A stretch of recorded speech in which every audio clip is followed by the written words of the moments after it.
Sir வந்துட்டு எந்த அளவுக்கு சினிமாக்களுக்குள்ளார வர்றதுக்கு நம்மளும் ஒரு காரணம், அதாவது நானும் ஒரு காரணமாக இருந்திருக்கேன். அது வந்து நிறைய பேருக்கு தெரியாது. அதாவது போக்கிரி டைட்டில் கார்டு பார்த்துருக்கீங்கல்ல, அந்த மாதிரி வந்துட்டு நான் +2 படிக்கும்போது எழுதியிருக்கேன். நான்லாம் அப்போ ஸ்கூல் படிக்கும்போது விஜய் சார் ஃபேன், ரொம்ப தீவிரமான விஜய் சார் ஃபேன். நான் என் பேரை எழுதும்போது பிரபாகரன் அப்படின்னு எழுதும்போது அந்த போக்கிரி டைட்டில் கார்டு மாதிரியே நான் எழுதுனது.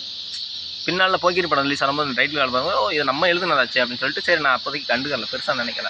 அப்புறம் தான் பார்த்தேன், அடுத்தடுத்து தொடர்ந்து நம்ம வாழ்க்கையில் நடக்கக்கூடிய நிறைய விஷயங்கள் வந்துட்டு மாஸ்டர் டைட்டிலாக இருக்கட்டும், இப்படி நிறைய விஷயங்கள் வந்துட்டு விஜய் சார் படம் பண்ணிகிட்டு இருக்காரு, தொடர்ந்து பண்ணிகிட்டே வராரு அப்படின்னு சொல்லிட்டு எனக்கு அப்புறம் தான் தெரிய ஆரம்பிச்சு. சரி, நம்ம வாழ்க்கையில் நடக்கிற நிறைய விஷயங்கள் வந்துட்டு சினிமாக்கள் ஆகுது போல இருக்குது அப்படிங்கிற மாதிரி. இது நிறைய விஷயங்கள் நல்லதாகவும், அதாவது ஹீரோயிசமாகவும் இருக்குது. அதாவது சில வில்லன் ரோலுக்கும் அதை வச்சு பண்ணியிருக்காங்க, காமெடியன்களுக்கும் பண்ணியிருக்காங்க, குணச்சித்திர ஆக்டர்களுக்கும் பண்ணியிருக்காங்க. இப்படி நிறைய விஷயங்கள் பண்ணும்போது சரி இந்த மாதிரிலாம் இருக்குது போல இருக்குது அப்படின்னு சொல்லிட்டு நான் அதுக்கப்புறம் தான் கொஞ்சம் கொஞ்சமாக உணர ஆரம்பித்தேன்.